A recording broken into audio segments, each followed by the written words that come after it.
ஏசாயா 30:29. இஸ்ரவேல் ஜனங்கள் பண்டிகை நாட்களில் இரவு நேரங்களில் மனமகிழ்ச்சியுடன் தேவனை பாடி ஆராதித்துக் கொண்டிருந்தார்கள். அதாவது அடிமைத்தனத்திலிருந்து தேவன் அவர்களை மீட்டதை குறித்து மனம் மகிழ்ந்து பாடி தேவனை ஆராதித்தார்கள். தேவன் அவர்களுக்கு செய்த நன்மைகளை குறித்து மன மகிழ்ச்சியுடன் தேவனுக்கு நன்றி உணர்வு உள்ளவர்களாய் பாடி தேவனை ஆராதித்தார்கள். தேவன் அவர்கள் வாழ்க்கையில செய்த அதிசய அற்புதங்களை குறித்து ஆரவாரத்துடன் தேவனை பாடி ஆராதித்தார்கள்.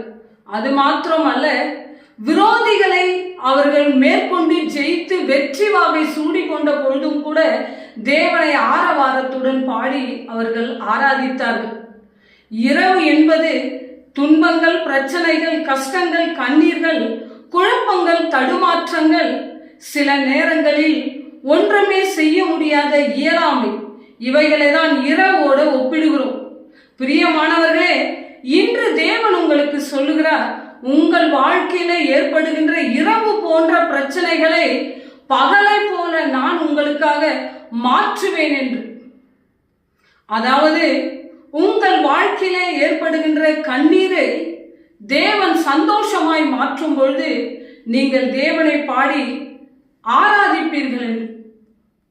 உங்கள் வாழ்க்கையில ஏற்படுகின்ற பயத்தை குறித்து நீங்கள் நடுங்கிக் கொண்டிருப்பீர்கள் என்றால் அந்த பயத்தை தைரியமாக மாற்றும் பொழுது நீங்கள் தேவனை ஆரவாரத்துடன் ஆராதிப்பீர்கள் என்று. உங்கள் வாழ்க்கையில சுமைகளும் பாரங்களும் உங்களை சூழ்ந்து கொள்ளும் பொழுது அதை தேவன் சுலபமாக லகுவாக மாற்றும் பொழுது நீங்கள் சமாதானம் பெற்றுக் கொள்வீர்கள். அப்பொழுது நீங்கள் தேவனை மகிழ்ந்து பாடி ஆராதிப்பீர்கள் என்று.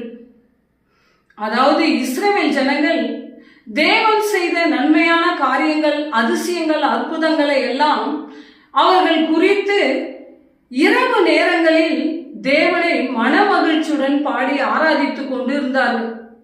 அதே போல உங்களுடைய வாழ்க்கையில இரவை போன்ற பிரச்சனைகளை தேவன் பகலை போன்று மாற்றி எல்லாவற்றையும் உங்களுக்கு சமாதானத்துடன் அவர் செய்யும் பொழுது நீங்களும் கூட தேவனை ஆராதிப்பீர்கள் என்று. எப்படி எனில், இஸ்ரவேலர்கள் கன்மலைக்கு போகும் பொழுது எல்லாரும் சேர்ந்து நடக்கும் பொழுது மன மகிழ்ச்சியுடன் மகிழ்ந்து பாடுவார்கள். அதே போலதான் நீங்களும் தேவன் செய்கின்ற எல்லா நன்மைகளையும் குறித்து அவரை நீங்கள் இரவில கூட மன மகிழ்ச்சியுடன் மகிழ்ந்து பாடுவீர்கள் என்று.